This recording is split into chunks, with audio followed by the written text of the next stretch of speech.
The agency is about a collection of highly skilled, very intelligent people trying to prevent certain catastrophes around the world. You're dealing with world issues and world governments and wars and covert activity. This group of people are on the front lines of the intelligence work on behalf of the United States of America, but based in London, looking outward toward Europe. At the center of it, you have a man who starts to weave a really deadly and confusing web because he's having to choose between love and country. A man risks it all to get what he wants. The stakes are very high, and it shows that espionage is not all exploding pens and ejector seats and Aston Martins. It's diligent, carefully planned, serious work. We really want to make it as real as possible and to represent this world as it is.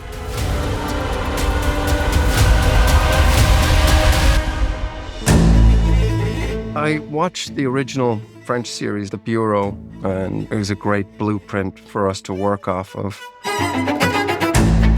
We were drawn to it because of the original show, which we had all seen. You get all the action and all the stuff that goes with typical spy shows, but this has something really special to it. When we got the opportunity to do this, and the screenplays were so good that we thought we have something really special. And the cast, it elevates the show to a level that I'm very excited to see. The world has changed since that original French series. It's using a lot of our present political world, and people will see the resonances of headlines and newsworthy things going on. The Butterworths are great writers. They've proven themselves as playwright, as film writers and TV writers. What's exciting about this is it's a little different because it is so personal. Everything that we do, everything that's built around us is born of what's on the page, and what they provided us is a really deep and satisfying reservoir to pull from. I know how hard this is for you right now. Heart versus job, soul versus duty. You signed up for this. We all did. We've got a phenomenal cast. Michael Fassbender is just an incredible actor. I've been a fan of his for so very long.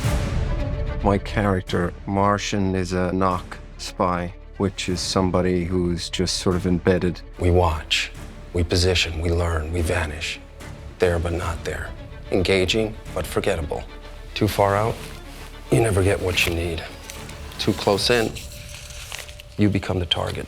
I was struggling with the character, just trying to understand exactly who he was at the core.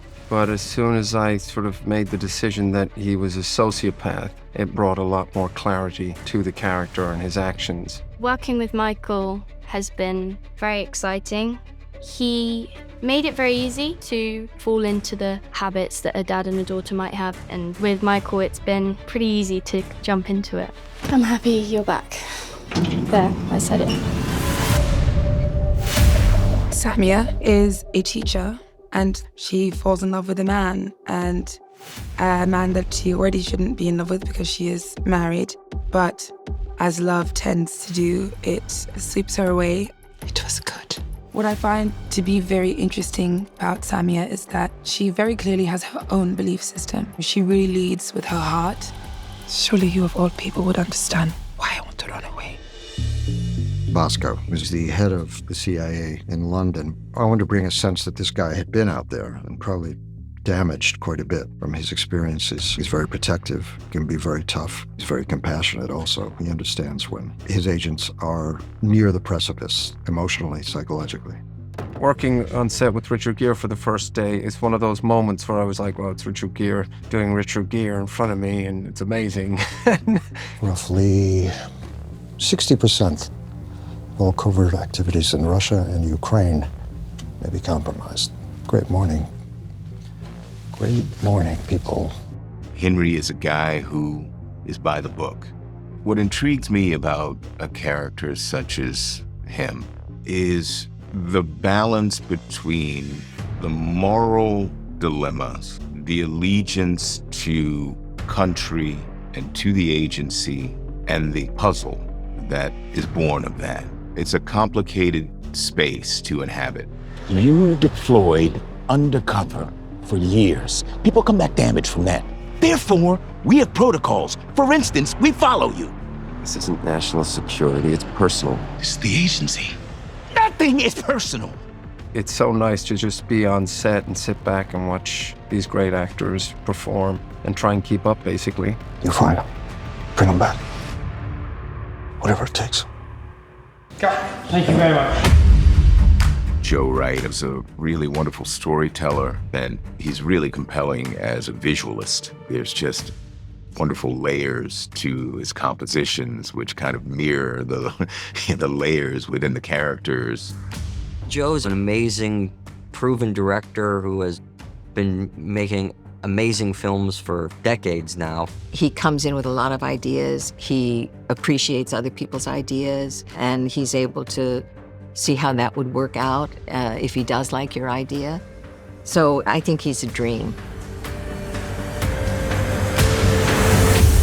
The scope of the way that we're shooting this is pretty spectacular. What's exciting about a show like The Agency is that the CIA is operating all over the world. So there's a lot of exciting, beautiful locations and different kinds of people that you're being introduced on this journey. When I came here to the set the first time and I saw how big it was not exactly what I had imagined. But this is a huge operation here, and floors and floors of a huge building. It's a factory of intelligence, and very high-tech, very modern. These sets, I think, do so much work for us, and they're also just kind of beautifully constructed and cool to look at. It really all comes together in a way that makes for exciting stuff on screen. On some of the sets, we have those big volumes. The volume refers to literally the volume of LEDs that we have surrounding this set, which kind of approaches near the 2,500 panels. It's one of the largest LED walls that's actually been built in Europe for film and television. So when we're doing these interiors, you're looking out these windows and you're seeing the city of London, you're seeing like what would actually be there if we were out in the real world. What's unique about the volume compared to more traditional methods around blue screen, green screen, matte paintings, scrims, projections, is that the content is rendered for the perspective of your camera. Everything that's on the wall is meant to work in camera. It gives the illusion that you are seeing these true-to-life vistas of the London skyline. So everything that you see on the wall is the correct distance for what it would be in the real world. Welcome to sunny old London. It's huge in scope, locations, countries, characters. I mean, it's big. There's consequences to every action in the show, and that's what I love. Small to big. That's the sort of ticking clock that keeps you going, what's going to happen next? You're chewing your fingernails off. And the sense of danger, a guy makes one mistake, falling in love, and a lot of people get in a lot of trouble because of it. You and me forever. You and me. We're gonna make something that feels like you haven't seen it before. It's gonna feel different. It's gonna be tremendous, and it's gonna be the kind of show that people talk about the next day. We all want to know who protects society. What is intelligence? What are spies? What are the boundaries? That's all interesting stuff, and we deal with it in every episode of this. We can tell compelling stories and at the same time entertain. The ability to have this at Showtime and Paramount Plus, which stands for such a high pedigree, it immediately is an attention grabber. It's going to be exciting to see each of these characters have their moments and where they lead to. It's going to be a very thrilling series, and it really keeps you on your toes.